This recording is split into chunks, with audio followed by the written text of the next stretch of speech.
Kevyn, Go ahead. Start with Devin. The decision to decide to send him down to Rochester. What went into it? Yeah, I think you guys have heard me talk about many times that, in a perfect world, you don't have a three-goalie system. But, based on if you go back to training camp and the situation we were in, the situation around the league, we felt it was the right thing. And then obviously ran into some injuries. Devin was out for a little while. Combs was out for a little while. So just kind of getting ourselves into a spot where this felt like the right time. We also look ahead at the schedule, and it's in a situation for Devin where maybe he was going to get in a game a week or something like that, and then we really aren't going to have much practice time in December. So this is all part of the process. We're super excited about Devin and believe in him, and just feel like this is an opportunity for him to get in a rhythm, get sharpened up, even through some more structured practice reps, and that's something that we have the luxury, the ability to do right now, and I think it's the right decision at this time. Was he okay with it? Yeah, we had a good meeting yesterday. Myself, Donnie, Mike Bales, sat down with him, probably spent about a half hour, and just what I wanted him to hear. And trust me, I've been on the other side of that, and sometimes you don't hear things, or you only hear certain things. What I wanted him to understand, this is perfectly normal. We've talked over and over again about I don't think there's a perfect scenario that you have to follow. Say this player has to go this path, but in this situation, this is the right thing to do. And he understood. He asked questions. We talked to him. We told him that we believe in him, and this is just part of the process. And also, Rochester has really done a nice job over the last few years of, working with players and helping develop players. And so, he understood. He was good. He was positive. He asked questions, which is what you want. But I also think it was important for Balesy to talk to him a little bit.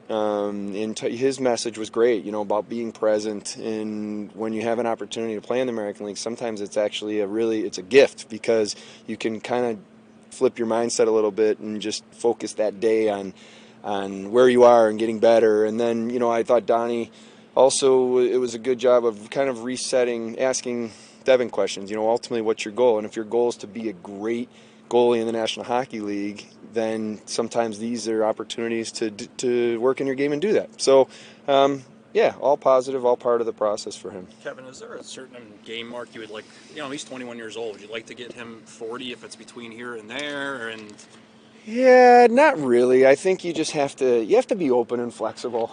Maybe in the back of our mind you have a little bit of an idea, like what would be, if you were sitting in July, fast forward in July, say, hey, it'd be great to have this many games. But I think you also just have to be flexible and open to what the situation dictates. And I do see an opportunity when you look at the calendar of him being able to really get games right now and practice, which, you already heard me talk about. So, no timeline. We'll monitor it. I think it's a good opportunity for him to be him, and we're excited about his future. Is there also a benefit for him to work on his game where there's not the pressure of being in the NHL? I mean, because night in and night out, it's not like he's going to face any easy team. It's difficult every night. Yeah, I mean, this is a tough league. Everybody knows that. And, one thing that we have talked about organizationally, and we shared this with Devin, is as a goaltender in the National Hockey League, you're no longer in having the ability to think about development.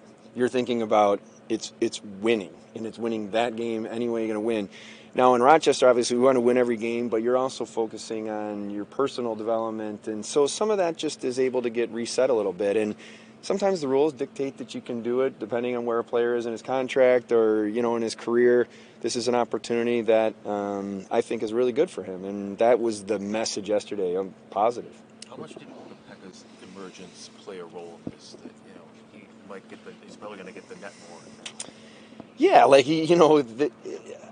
we've talked a lot, about earning everything, right? And having internal competition is more this year than it's been in other years, just in all positions. So what's great is UPL's earning more ice time, earning the net. And I think that's a great thing. It's a great thing for him. It's a great thing for our team. But, of course, it comes into play. And also health. You know, you got to make sure where were we with, you know, Comrie coming back and his health, and wanting to make sure that we're doing everything, you know, for our roster to be giving ourselves every chance to win. But, yeah, for sure, that plays a part in it. How much of this is also a part about giving Donnie a little bit more flexibility with creating a lineup as well? Well, you know, we've always talked about there could be a situation where, you know, the roster dictated us having to make a decision even before we were potentially ready. In this situation, it didn't. You know, you've been juggling different guys in and out of the lineup with injuries and health, but, you know, for the most part, the three goalie, you know, up to this point hasn't affected our ability to make decisions or do different things. But we did know in the back of our mind, if that ever happened, then we'd have to make that decision. But this wasn't done for that reason. This was done because we think it's the best thing for Devin. What stood out to you about Pekka as far as his, I mean, he looks confident. Calm and confidence. I believe that, you know, I think this league has a way of rewarding work, and you could see the work that UPL's put in over the last few years on the ice, but also in the off season, his conditioning. And when I personally believe when you do a lot of work, and it also now gives you a mental confidence and an edge to know that you can back it up. You know, so when he goes out there now, he believes in himself and his abilities, that the team believes in him. He has a confidence, a calmness, but it's backed up with the work, you know. And so I'm happy for him. He's a competitive kid. He's a hard worker. His details on and off the ice have continued to mature and get better and better, and now you're seeing him perform. Is Jordan Greenway back yet? The plan today is that he'll be at practice, and then I'll sit down with him after practice and see where we go. But yeah, the hope is that he's back today. I know you've got some time, but with Zach Benson, is there any chance you let him for World Junior? Are you Canadian or American? Yeah, like I actually talked to Scott Salmon yesterday from Hockey Canada, and of course they would love to have him. And I just told him I don't want to close any doors right now. I want to monitor the situation because, as you guys know, in this league, week to week, things can change. Or where are you? But the way I look at it, we're going to do what's right for the Buffalo Sabres and Zach Benson first. And if we thought that there was something made sense to put him in that position, hey, I'm a big believer in playing for your country. I'm a big believer in World Championships, Olympics, World Juniors. But I'm a big believer in doing what's right for the Buffalo Sabres first. So we'll see where we are in the next week or 10 days. With the way Zach performed in those last 3 games, after he was healthy again, is what I'm trying to say. Did he make it a lot easier, your decision, with the way he performed there? Yeah, you know, you're taking all the information in. And one of the things that I didn't want to do from in my job was make a decision when you know someone's not quite healthy. And so it was really important for him to kind of get that time to get healthy and then come back and see where he was at. I've been open all along to, you hear me talk about this all the time. What is the best thing for Zach Benson in a short term, but also thinking about his entire career and setting him up for success? What's the best thing for our team, short term and long term? When I look at him and I look at his way he's impacted the games, and everybody could say that, hey, that's a highlight reel goal and that's great. But where is he in the lineup? Where are his minutes? How is the coach using him? That all is information that's really important projecting. And we know he's 18 years old. We know he's going to have days where maybe he comes out of the lineup just to give him a rest. It's hard to play even back-to-back, so there could be times where it's not even performance. We just might see he's dragging a little bit. Let's recharge him. So just with all the information we have, I felt that it put our team and him in the best position to keep him. And, I thought in New York he was excellent. He's been excellent all year, but I thought he was in a game like that against a top team in Madison Square Garden. He was calm. He made a lot of plays. He was in on scoring chances all game, and we're excited about him. When it comes to the fluidity of roster work, obviously Patrick Kane is not here. How close were you guys to the end of that? What was that process going like? Yeah, I mean, it's I always a little hesitant to get too much into the details of other teams' players or free agents and negotiations or anything. What I think I would probably be comfortable saying is that he knew we were interested dating back to July 1st, and the conversations I've had with Pat Brisson dating back to summer were that we're very interested and keep us posted as he was progressing from not just the medical side, but where he's at, where his head's at. We did do meeting with him, Pat, myself, Donnie. Others were on the call. He asked a lot of questions. We answered questions. We asked him questions. Ultimately, when you get into situations where free agents are going to have a choice, that's it. They make their choice, and obviously he's going to a division rival, and it's time to turn the page and now look for how we can find ways to beat the Detroit Red Wings. So that's the way I look at it. You talk about earning things. Ryan Johnson, is he even ahead of maybe where you thought he would be at this point in his career? Yeah, I think that's fair. Hey, I'm a big fan of Ryan, dating back to watching him with the Gophers. But I can tell you that, if you had asked me this question last year, I would have thought he would just be one of those players that we're really excited about. He's going to take time. But honestly, from day one of rookie camp, he has shown a maturity and a confidence on the ice. You guys saw it through training camp. We felt at the end of training camp that he was excellent and could have been here with us. But when an opportunity arose that he could come up and step in the lineup, I didn't want it to just be, as a 7th D or whatever. If he was going to get in the chance to play, let's see where we're at. And then he's been tremendous. So, again, it's similar to Zach. Maybe there's games he comes out here or there. We'll kind of monitor. We'll take it day by day. But so far, he's been excellent. With the door closed on Patrick Kane, just how would you describe your interest or urgency, I guess, in adding to the roster at some point in the season? Yeah, I mean, I think my job is to make sure I'm in on every conversation, whether that's, free agents that we think can potentially help, or trade options, or different scenarios that would improve our roster. I'm always open. I'm not doing my job if I'm not on the phone figuring out who's available, who's out there. Maybe sometimes things that you didn't expect to happen with your own roster happen. So you have to be flexible and able to react to that.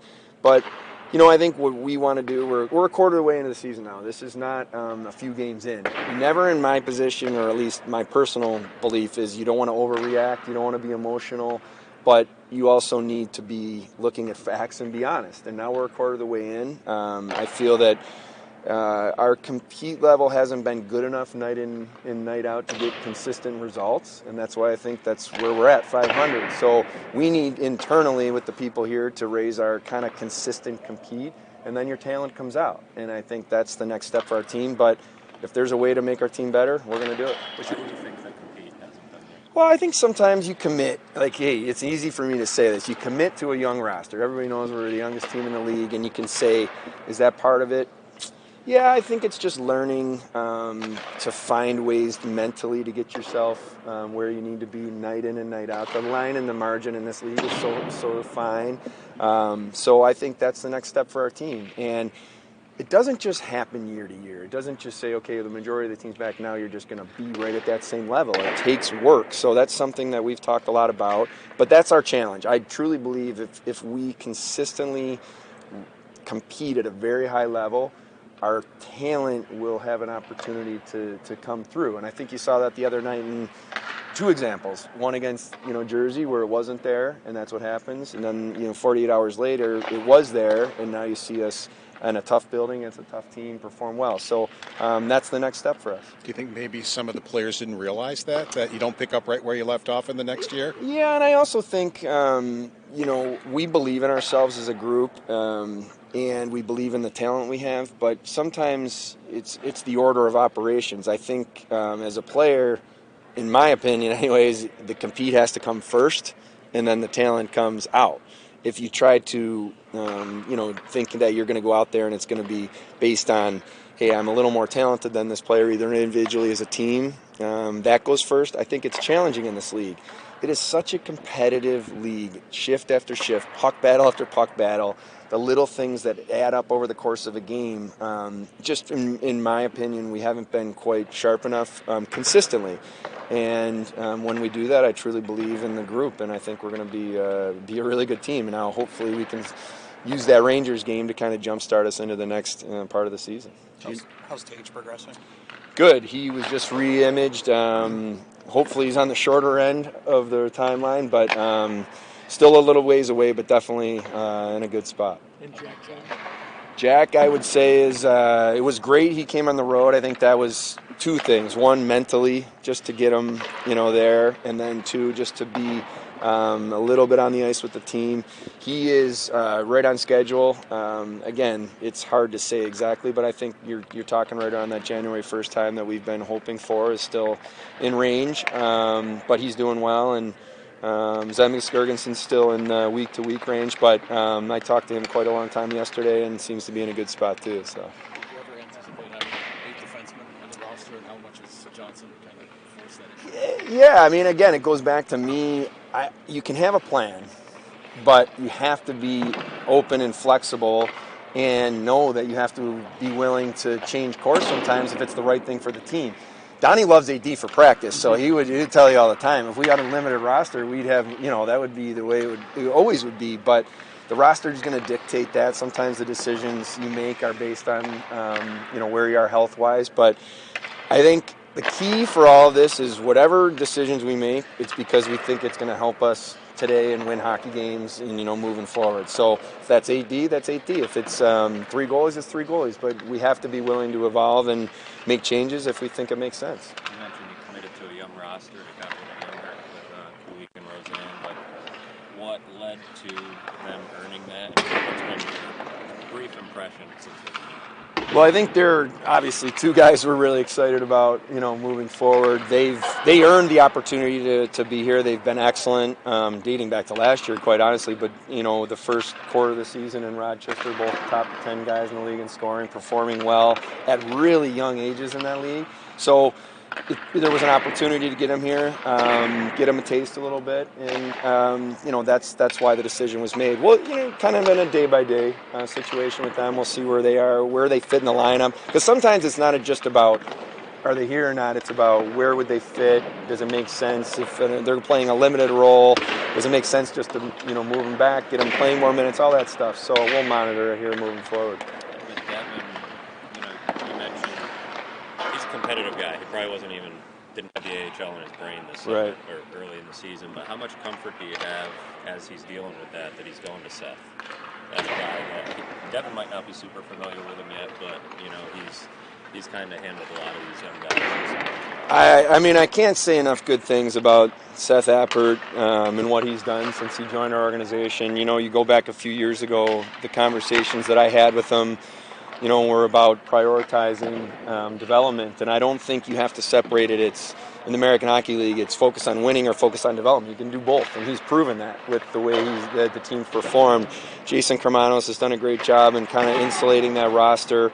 But Seth's completely on board with, and we talk every day about what we're doing here, how it aligns with Rochester, ultimately the goal, and how we work these different players. So his background as a college coach, NTDP coach, lined up for what I philosophically felt was right to have in Rochester, and he's been awesome. So yeah, it does give you comfort because he's proven over and over again he knows how to handle young top players it's not just about on the ice too, it's what they're going through off the ice, and Seth has a real good handle on that. So that definitely plays a role in it as well.